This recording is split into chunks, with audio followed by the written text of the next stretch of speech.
2시간 전에 마감한 트레이더가 생생하게 전하는 글로벌 마켓 리뷰 델타원입니다. 오늘 글로벌 시장을 한마디로 요약하면 도루묵이라고 할 수 있겠습니다. 이게 속도 조절이 눌림목일지 추세 하락 반전이 출발지일지 고민이 되실 텐데요. 아직은 눌림목으로 봐야 할 것 같습니다. 왜 그렇게 생각하는지 그리고 시장 참여자들이 고민이 무엇일지 이야기하고자 합니다. 먼저 아시아 세션 갑니다. 코스피 선물은 야간 선물이 367선까지 상승했으나 시가도 약했고 또 첫 5분에 외국인들이 선물 매도를 거의 폭탄급으로 밀어내고 현물도 밀어내면서 지수는 30분 만에 저점 363.75포인트까지 하락하게 됩니다. 첫 1시간 동안 외국인들은 무려 5천억 원이 선물 매도를 하였는데요. 어제는 매수, 오늘은 매도 이런 걸 계속 반복하다 보니 등가격 옵션은 상당히 많이 빠졌지만 좀 더 따지고 보면 콜옵션 저평가 현상이 심각한 수준입니다. 오늘 외국인들이 선물 매도를 대놓고 때리지 않았다면 콜옵션이 충분히 폭발할 수 있었는데 이번물 정말 끝까지 옵션 시세 안 주겠다는 것일까요?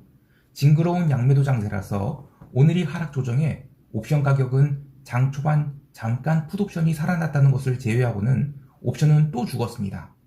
특히 장 후반에 점진적 반등이 나오면서 365선을 회복하자 양옵션 프리미엄 하락은 더욱 컸는데요.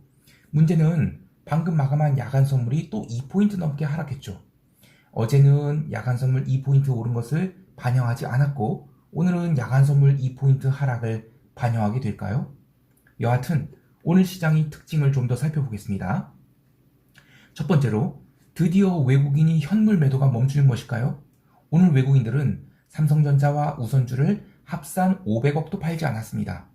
매일 2천억 넘게 팔아제끼던 외국인이 드디어 삼성전자에 대한 매도 공격에 손을 들은 것이 아닐까 싶은데요. 물론 외국인들은 변형된 형태의 삼성전자 매도를 지속할 수 있어요.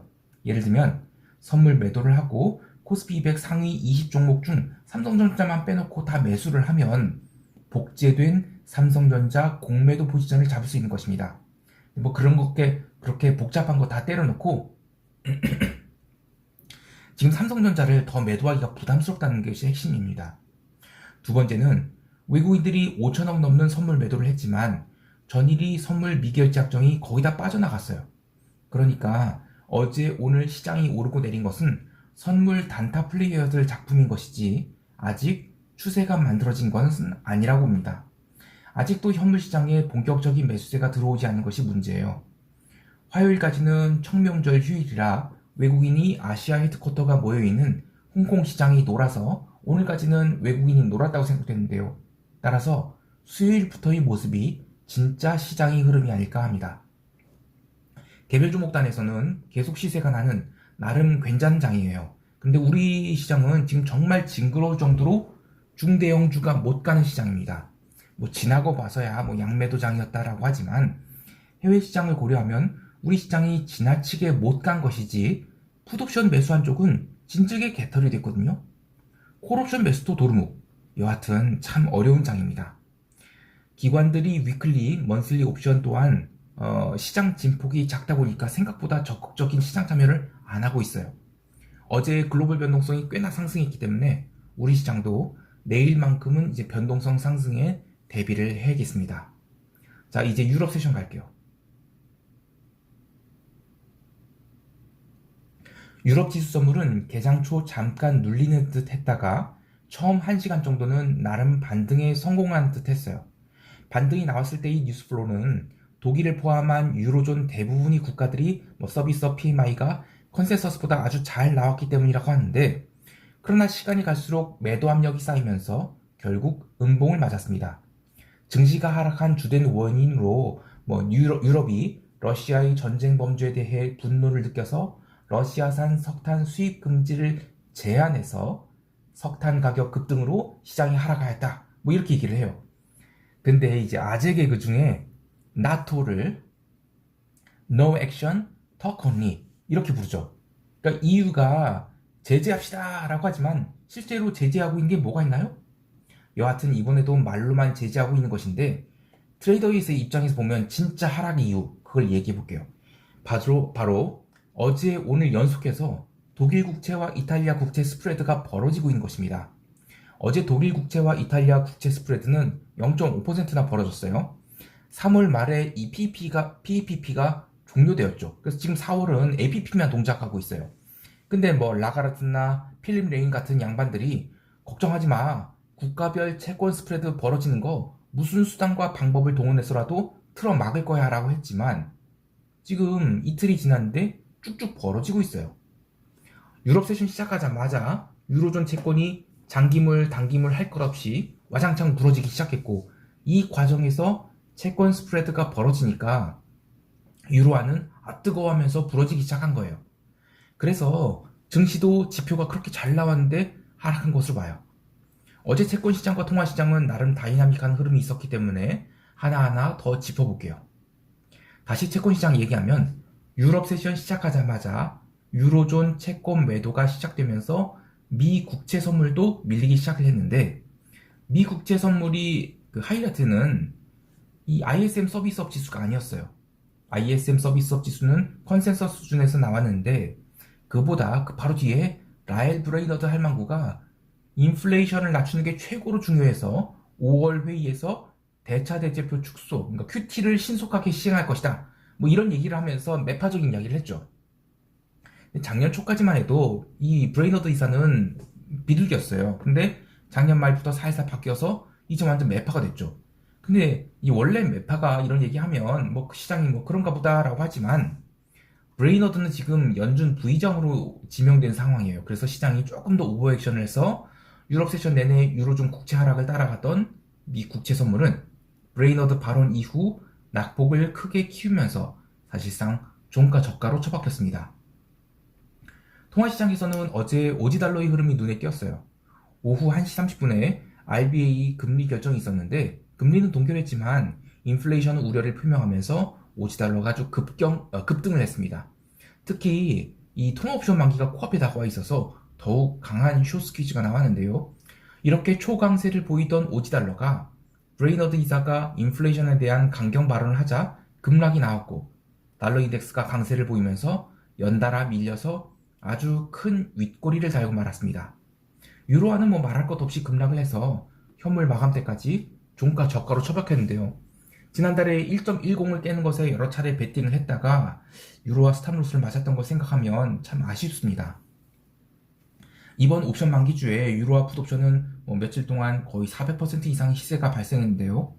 유로존에 남아있는 노이즈들을 생각해보면 유로화의 약세가 속도 조절은 나오겠지만 추가 약세는 불가피해 보입니다.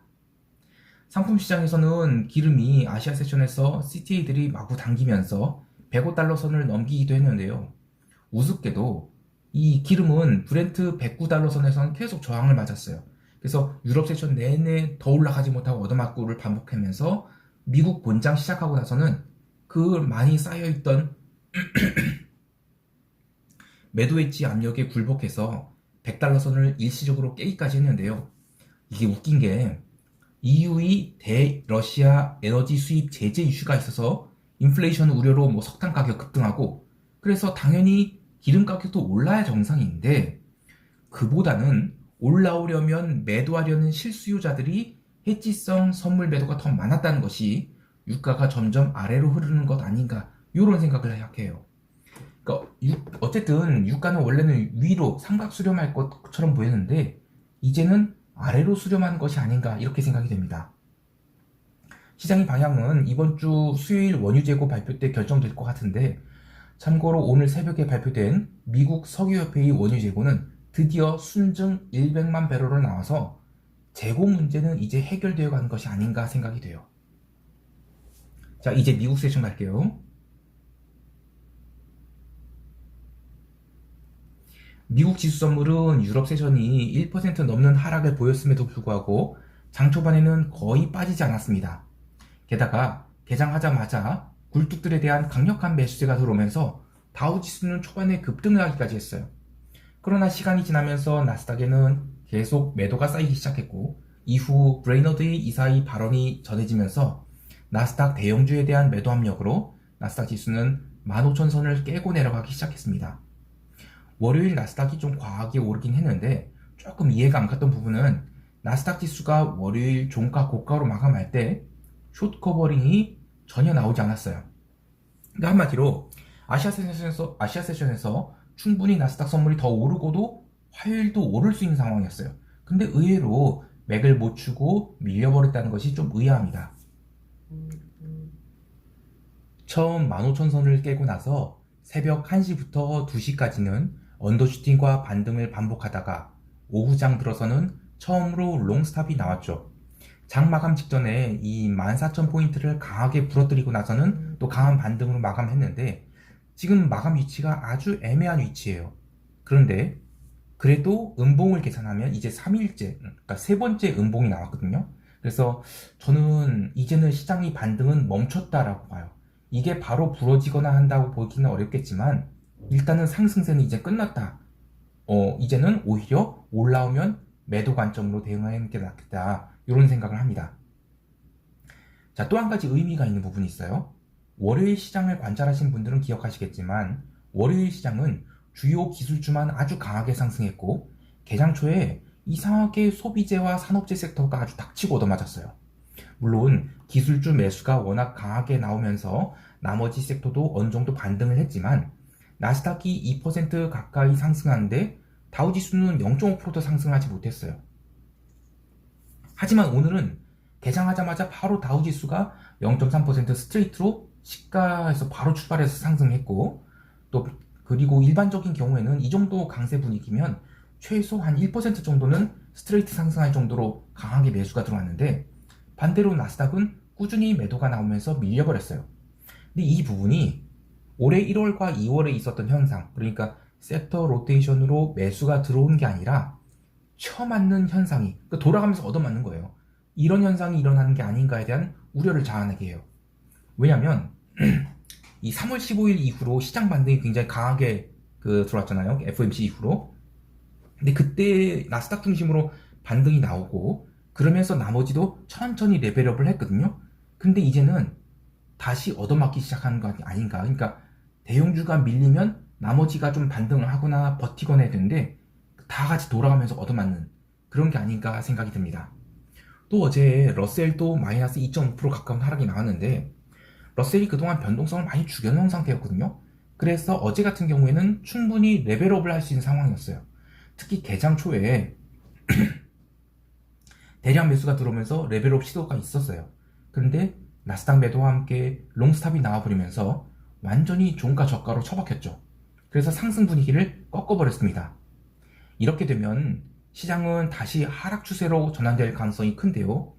그간 나스닥을 견인해왔던 것이 대형주의 숏 커버링이라는 것을 생각하면 그들이 기간 조정을 하면서 나머지 주식들이 로테이션 매수가 들어와서 점진적 레벨업을 해야 시장이 강세장이라고 할 수 있는데 어제의 시장 흐름은 이게 아니라 꼭지친 거 아닌가? 이런 생각을 하게 합니다. 물론 시장이 꼭지를 쳤다고 바로 부러지진 않아요. 그래도 이제는 올라오면 나스닥은 매도 관점으로 대응하고자 합니다. 변동성도 조금 의심스러운데요. 이 어제의 변동성은 13.25% 상승해서 21.03포인트까지 올라왔죠. 이제 변동성 선물과의 스프레드가 좁혀졌어요. 시장이 아래로 내려갈 룸은 아직 많죠. 그런데 스프레드가 좁혀졌다는 것은 이제는 진짜로 하락이 나올 수도 있겠다. 이런 걸 조심해야 된다는 것입니다. 여하튼 리스크 관리가 필요한 시장입니다. 개별 종목은 대형 기술주들이 모두 빠진 건 그렇다 치고 코인베이스가 비트코인 하락폭에 비해서 더 많이 빠졌어요. 그래서 의미 있는 하락이 나왔다는 것에 조금 걱정이 됩니다. 또 소비재들이 죄다 얻어맞았다는 것도 이 돌아가면서 얻어맞는 장이 아닌가 이런 우려를 하게 합니다. 자, 이제 시장 총평하면서 대응 전략 이야기할게요. 시장이 참 어렵게 느껴진 것이 4월 4일 월요일의 흐름은 명백하게 2분기에 선호될 그런 자산들에 대한 매수가 강하게 들어와서 전체 방향을 좀 보여줬다라고 한다면 화요일의 흐름은 모든 자산이 하락을 해서 시장 참여자들을 어리둥절하게 만들었어요. 주가도 하락했죠. 이머징 주식도 하락했죠. 단기 채권, 장기 채권 할 것 없이 모두 하락했죠. 달러는 강세가 나오고 굴이나 기름 같은 원자재 하락하고 골드 같은 귀금속도 하락하고 아니 이게 대체 뭡니까? 정말 이런 소리가 나올 법한데요. 어쨌든 시장이 되돌림을 보여주었으니까 선별적 흐름은 더욱 강화될 것 같습니다. 이거 잘못 물리면 굉장히 골치 아픈 상황이 나옵니다. 우리 시장은 갭 다운이 나오게 되면 일반적인 경우에는 뭐 닥치고 일외가격이나 뭐 등가격 콜옵션을 매도해가면서 델타를 아래로 쫓아가서 마이너스로 맞춰서 밀어내는 게 원칙인데 지금 양옵션 가격이 굉장히 합리적인 수준이거든요. 그래서 델타를 잘못 맞췄다가는 최바닥에서 콜 매도를 할 수 있어요. 그리고 아직은 풋 매수를 하기에는 2% 부족한 상황입니다. 그래서 굳이 하락을 본다고 하면 이 풋옵션은 장중에 반등이 나왔을 때 오버나잇을 염두에 두고 매수하는 게 좋아요. 지금 풋옵션 가격이 오버나잇을 하기에는 뭐 나름 나쁘지 않은 가격입니다. 그런데 이제 문제는 우리 시장이 그동안 굉장히 오랫동안 360에서 365 이 박스 굉장히 좁은 박스 안에서 갇혀 있었단 말이에요. 그래서 오버나잇이 하락이 나올 경우에는 풋옵션 환매 시세는 나오지 않지만 그 일시적인 급락 정도는 충분히 나올 수 있는 상황이에요. 그래서 마침 내일 새벽에 이제 FOMC 의사록 공개 나오죠. 거기서 시장이 좀 언더슈팅 같은 과도한 반응을 보인다. 그러면 우리 시장은 오늘 이제 그것을 예상하는 그런 베팅, 풋옵션 매수 요 정도는 가능한데 시초가에 뭐 갭다운이 나왔으니까 풋 매수하자. 이것은 아마 시세 안 주고 하루 종일 괴롭힐 가능성이 큽니다. 그리고 오전장은 기본적으로는 반등 가능성이 더 높아요. 왜냐면 홍콩 시장이 그동안 안 열렸는데 차이나 골든 드래곤 차이나 인덱스라든지 중화권 증시가 아직은 뚜렷한 방향성을 보인 게 없습니다. 그래서 초반에는 어떤 방향성 타지는 그런 시도가 있을 것이고 그래서 만약에 하락이 나온다라고 하면 오전장은 반등, 오후장은 하락이 나올 수 있는 그런 어떤 시츄에이션만 만들어 놓고 오버나잇으로 시세를 주지 않을까 이렇게 생각을 합니다. 자, 오늘 하루 이 해외 시장은 방향성이 따로 나오기 어려울 것 같아요. FOMC 의사록 공개 때까지는 매매하지 않고 관찰할 것이고요. 오늘도 성공 투자하시고요. 지금 한국 시장 진폭이 상당히 좁혀져 있어요. 그리고 변동성은 이제 증가할 수 있는 상황이죠. 그래서 리스크 관리에 만전을 기하시기 바랍니다. 오늘 목소리 상태가 아직도 안 나왔는데 이거 제가 녹화를 할까 말까 하다가 이렇게 되면 아예 그냥 내려놓는 것 같아서 오늘 녹화를 했어요. 아무튼 여러분 성공 투자하시고요. 이상 델타원이었습니다. 감사합니다.